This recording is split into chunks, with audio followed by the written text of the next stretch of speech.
like a rose is sitting there, it is not doing anything, it is not sprinkling rose water around, it is not doing any such silly thing. So some people do it, rose water you spray all around, so that a rose smell will come for 15 minutes. And afterwards some silly smell will come. Not like that. That is not good for health also. The rose is sitting there, it doesn't do anything, it doesn't even move.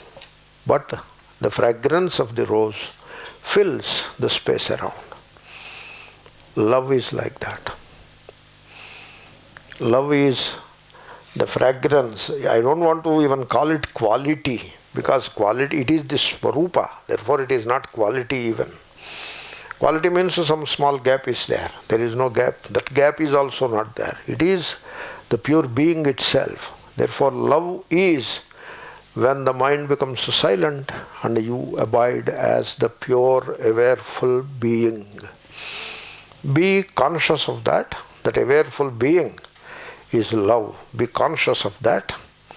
And then you discover that love of the pure being. That love is called bhakti. Okay? Then in its level of expression, as it expresses, you can give a direction to that.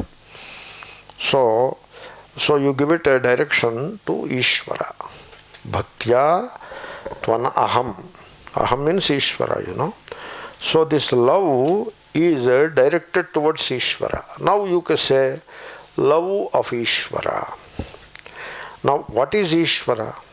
You see, when we define or when we try to understand love in such a sublime way, by dismissing all the sentimentality, emotionalism and all other rigmarole that people put forward in the name of bhakti, all that you dismiss. There is no sense in all that. You may get a doubt, what about acceptance? Dismiss means I don't go and fight with them. Or I circulate a notice that you are all dismissed. In fact, I keep quiet. I accept them, not their ideas.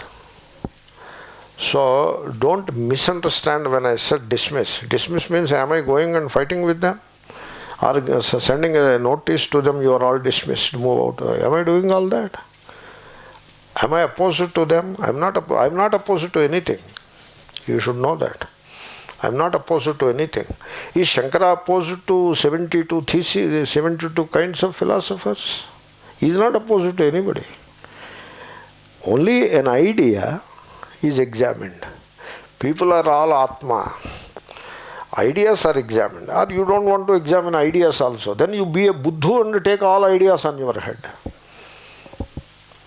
Therefore, don't bring acceptance into it. It is not about accept. You should accept people, not their ideas. People are acceptable, not their ideas. People have all kinds of funny ideas. Anyway, coming back to the point, the love of God.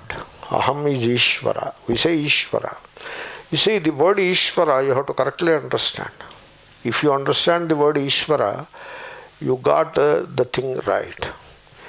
Ishvara. You look around.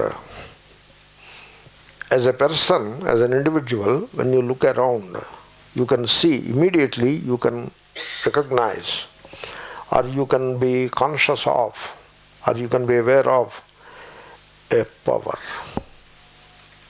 that is operating. Where? Everywhere. So, it is operating in an ant and it is operating in the Creator also. As Tyagaraja said, Chemalo, Brahmalo. In an ant, that power is operating, because of which the ant is moving around very purposefully. And the Creator is creating this entire universe. And that power is operating. That power is operating in the sun. And it is operating in a blade of grass. Equally. Sama. It is the same. That power is operating everywhere outside and also everywhere inside. So I am conscious of that power. That power, why do you say higher power? Because when you say power, there are some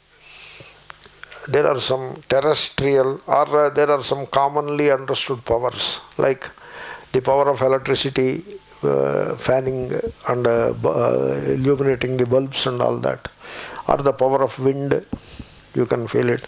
You have a power of, you can lift something, there is some power which you call your own power. Like that, these many powers are everywhere. Therefore, we are talking of a power which is not limited in that sense, which is unlimited, and which is ubiquitous, which is everywhere, which is all-pervading, and which is there in all, which is not limited to some, which is there in all. That kind of a power. And it is transcendental. Means the wind has power, but the power that I am talking about, it is beyond the power of the wind. The flowing river has a power, but the power that I am talking about is beyond the river, the power of a river or the power of a power plant. It is a higher power. It is higher even to the power of the sun or the stars, even to the power of the planets that are going around the sun. That is the power. Where is that power? It is everywhere. It cannot come and stand before you and dance. Suppose that power comes and stands before you and dance, what will you do now? Kya karoge? Kya ukhadoge? What will you do? Therefore, don't be silly about these things. So understand correctly. So, if Lord Krishna comes now and stands in this hall, we will consider that person escaped from a drama company and came here. That is how we will think. Therefore, don't be silly about these things. That power is there. You be conscious of that. This notion that something must have a form with a name, then only you can understand. You should get rid of that notion. In fact, a thing with a form and name, you understand, it is not even understanding. It is all imagination. Because the name and form are unreal and your understanding becomes imagination. When that is unreal, what is the understanding? It is imagination only. Therefore, you just dismiss this Namarupa thing and try to space. Do you understand the space or not? You understand? In fact, you understand the space much better than a shape. You understand? You reorganize, you rejig your thinking. You know space, but you cannot focus on a form that well. When it comes to focusing on space or contemplating on space, it is so easy and so natural and spontaneous. Whereas when you have to concentrate on a form, it is so artificial and so painful. So you have to struggle to make it happen. You have to struggle. Whereas to contemplate upon space, you need not struggle. You give up. You become free. It is so natural and spontaneous. Therefore, don't ask for some concretized version of bhakti and all that. You don't need it. Therefore, it is a higher power, because of which I am speaking and because of which you are hearing, without which you could not hear and I could not speak. It is the same power which makes this person speak and those people hear. Now, what more you want? You want it to come and stand before you and dance or what? So that is the higher power, universal, and that is Ishvara. Ish is power, Vara is higher. That is the translation also. I did not find a better translation yet for Ishvara. Don't translate Ishvara into some silly thing. If you want to use English, don't say God. God also conveys, in that sense you can say, but Mahatmas used Godhead, single word. And I have come across Swami Ramatirtha using the word Godhood, head and hood both. So that is the word, higher power. That is Aham. So you have love to that higher power, Bhaktya. That is called Bhakti. You see now bhakti, it is an entirely different dimension. So you are in the embrace of that higher power, and you know that. You should be aware of that. That is bhakti. If you are not aware, then there is no bhakti. You should be aware of that. So I'll be talking a lot about this bhakti. So again, and I will be describing what is bhakti. Almost in every class I will be describing bhakti. So ananyaya. Now let us make a little progress. Ananyaya. One without the other. Bhakti in which there is no other. Anya is other. What is this ananya? It is described in two ways. There is no other. It is described in two ways. One is Shankara. You see, if you stand apart from that higher power is, I am cognizant of that. I am cognizant of that. And therefore the one who is aware of that higher power and the higher power, that is called Anya, that is the duality. So you want to keep the duality, then that is not Ananya Bhakti. That is Dvaita, duality it is. If you want to call it Bhakti, you are welcome to your nomenclature. But we say, you don't want to keep yourself. You see, here comes an important thing to be understood. You try it. There is a function and there is a person. So generally we associate the function with the person. Seeing is a function. You associate with a person. Me, the Swami, is the one who sees. Now, suppose the Swami person, the Swami is not there. Will there be seeing or not? There will be seeing. When the Swami claims that I am seeing, there is seeing. The Swami is otherwise busy, he is occupied otherwise, he doesn't claim that I am seeing, but still there is seeing. Right? There is hearing. You see, it is a bit tough to put it in words also. There is function and there is person. Function is a fact. That you see is a fact. Fact, not a truth. That you see is a fact. That you hear is a fact. Hearing is a fact. Seeing is a fact. Function is a fact of life.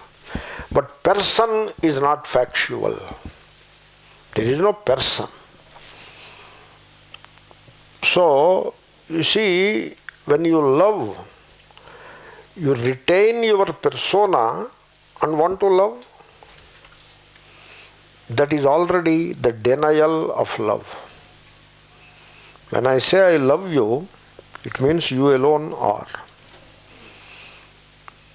Now suppose you have got something to say, that alone is. What you say alone is. Suppose you have some desire, that alone matters. Now what about your desire? My desire doesn't matter. In fact, me doesn't exist. When I say I love you, your wish, your being, your wish alone is, alone matters. That is called love. You retain your persona, and when you retain your persona, all the idiosyncrasies of the persona are retained, and then you say I love you. That is duality.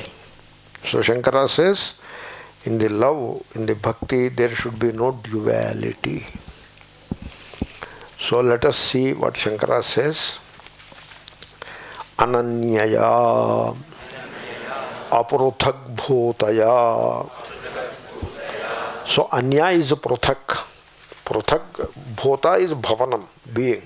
Something distinct or something separate. Pruthak is separate. Therefore, that which is not separated, from where? From Bhagavan. How? From Ishvara. How? Bhagavataha anyatra pruthak na kadachidapi ya bhavati Satu ananya bhakti. You see, a very powerful definition it is. Very tough to even to understand is not easy.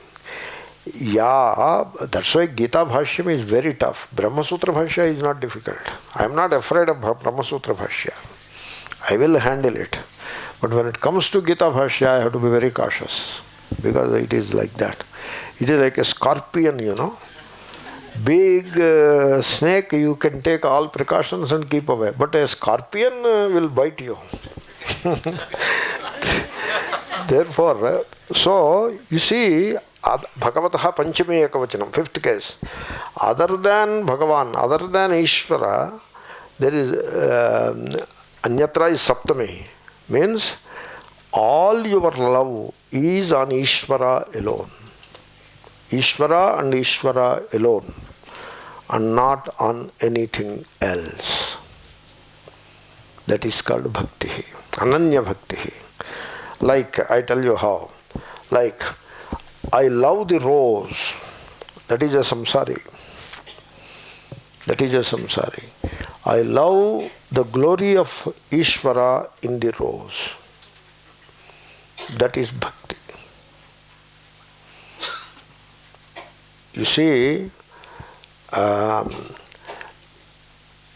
you get a letter from the beloved. Suppose the young man gets a letter from the beloved, and the postman brings the letter. And therefore now he stops loving the beloved and starts loving the postman. He won't do it. Right? He still loves the beloved. Though the letter bearer is different from the beloved, but still he brought the letter from the beloved, but still the love is for the beloved only. The rose is like the postman.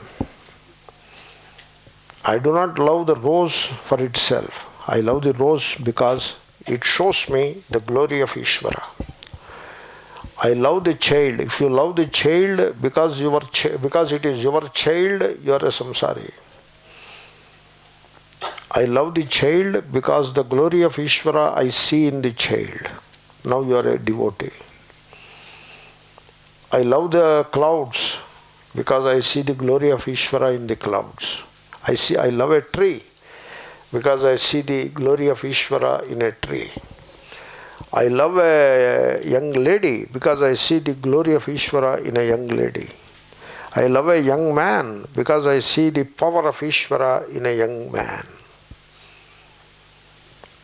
And I love an old person because I see the glory of Ishvara, the wisdom in the old person. In the enemy, if you read Ramayana, Rama glorifies Ravana and says he is a great king. He is like my brother. He is conscious of the worst crime that he has committed. Still he is a criminal only. He is not even repented for it. But Rama, it doesn't prevent Rama seeing the glory in Ravana. Same is with Ravana also. Same is with Hanuman. Hanuman sees glory in Ravana. I wish our political people who are fighting with each other bitterly read a little Ramayana, so that they can still fight elections without hating each other so much. Therefore, you should be able to see the glory of Ishvara in everything. And therefore, you love everything, not because everything is useful to you or whatever, but you love everything because everything is a conduit through which the glory of Ishvara is becoming abundantly clear, abundantly cognizant or cognizable. That is called Ananya Bhakti. We will come back.